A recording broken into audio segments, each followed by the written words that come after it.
தம்பி கட்சினா அப்படி கிடையாது. ஒரு விதி இருக்கு, ஒரு முறை இருக்கு. எந்த ஒரு இயக்கத்தின் இயங்கியலுக்கும் ஒழுங்கியல்னு ஒண்ணு இருக்கு. அது கட்டுப்பட்டு இருந்தா தான். அதுக்குள்ள போயிட்டு நான் அப்படித்தான் இருப்பேன் இப்படித்தான் இருப்பேன்னா கொம்பாதி கொம்பனா இருந்தாலும் வெளியில போனதான் சொல்லணும். ஏன்னா இது வெகு தூர பயணம். அதுல போயிட்டு அவர் சர்வாதிகாரியா இருக்கிறாரு அப்படின்னு போ, நீ போய் சர்வாதிகாரம் இல்லாத போய் இருந்துக்க, போய் ஒன்னு யாரு வேணாம்.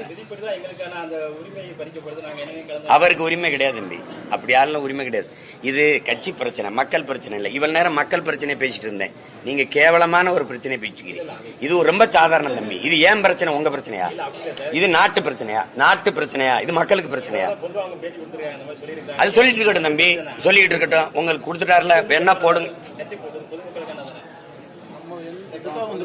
நான் என்ன பேசுகிறேன், நீங்க பேசுறீங்க. அதனால விலைவாசி ஏறிடுச்சு, அதனாலதான் இந்த மக்களுக்கு பிரச்சனை வந்துச்சு. அப்படியே தான் இருக்கு.